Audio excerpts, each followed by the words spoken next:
This is part 3, and we are going to finish this portrait by coloring the skin tone. From green, we're gonna color it, and you will see how I didn't use any blending tool on this particular portrait. In part 1, you saw how we made our own sanded paper right here, which is perfect for pastel pencils, and we were able to block in the shadows right here. And then in part 2, you saw how I put green undertone on the drawing, and today you will see how important is that green undertone in the overall look of our portrait. See this portrait, see how we don't need any blenders for this particular portrait.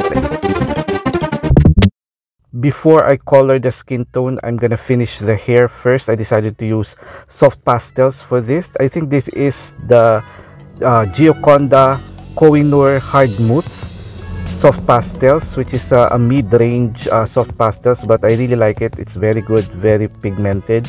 So I'm gonna layer the colors that I saw on my reference photo right here. Some violet, some purple, some this beautiful magenta color for the hair, and then this very nice sienna brown color right here. And then I'm gonna blend using my finger, just my finger.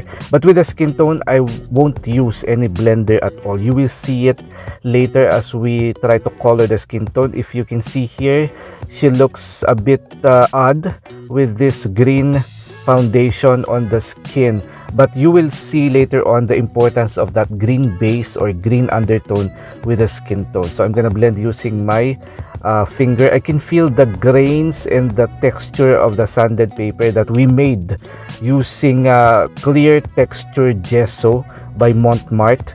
And if you haven't seen that video and the part 1 and the part 2, the links are on the description and on the pinned comment below if you want to see it, because this is the final part. This is where we are going to color the skin tone. Can you see how deep, how beautifully white that flame from the lighter using soft pastels? Now we are going to start to color the skin tone. This part, the left side of the face, has heavier shadows, so I'm just gonna tone it using all these colors right here. You will see the name of the colors on the right upper side of this video, so you have an idea of the colors that I use. But everything that you will use on the skin tone shall depend on your reference photo. So with colored pencils, let's talk about blending and burnishing. With colored pencils, I know a lot of you are colored pencil users, and I am also a colored pencil user. I love colored pencils, but I know that you know that blending colored pencils is really a challenge. It's difficult for beginners, even for seasoned artists. There are different kinds of blending because colored pencils primarily lives with the blending. It all depends on how you blend the result of the colored pencils. So blending can be really challenging and difficult with colored pencils. But with pastel pencils, I encourage you, all of you who are colored pencil users, I encourage you to try pastel pencils if you want something that seem to blend in itself. It doesn't need brush, it doesn't need paper blenders, tortillon, anything. Just the pencil itself, as you can see here. But it also depends on the paper. With sanded paper, which I showed you how I make my own sanded paper, this is really possible. The pastel pencils seem to blend in itself, self-blending, when you use sanded paper. If you can find branded sanded papers, which here in the Philippines is a bit expensive, you can try to find it there in the US or in the UK for a cheaper price. And but you can make your own sanded paper as I showed in part 1. And in part 2, you saw how I put this green undertone, and you will see right here, right now, I'm using a very deep pink color right here for the skin tone. But when I apply it to the green undertone, it seems that, for me, I don't know if you can see that the brightness of the color, it seems like it's not reflective on the skin tone.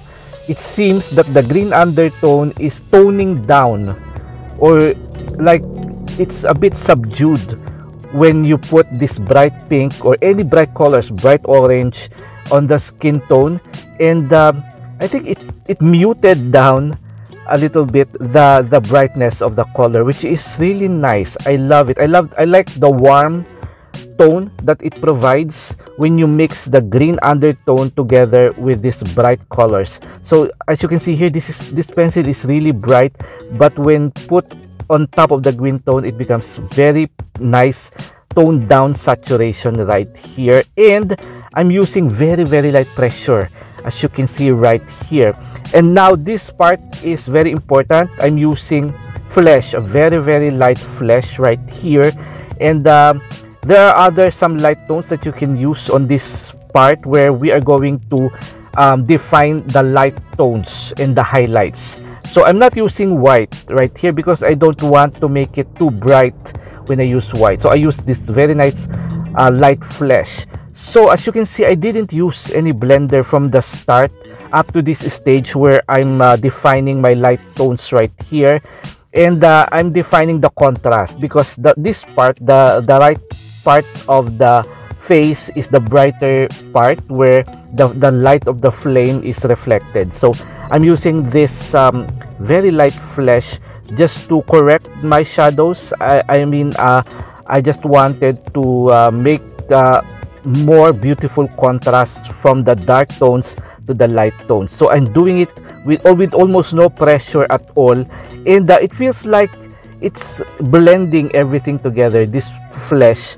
So you don't need brush, you don't need tissue, you don't need your finger, just pure pastel pencils. This is the beauty of using pastel pencils compared to colored pencils. Your hand wouldn't hurt with pastel pencils, because every application from start to finish is just light pressure.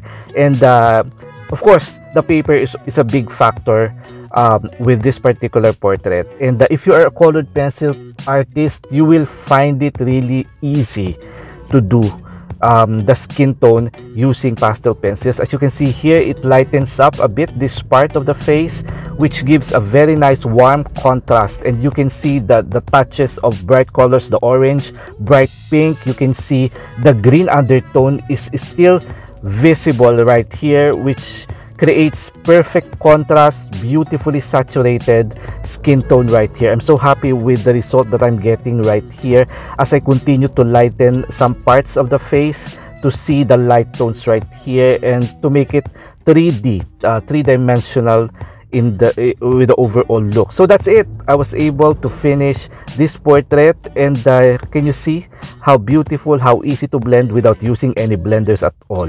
Thank you so much for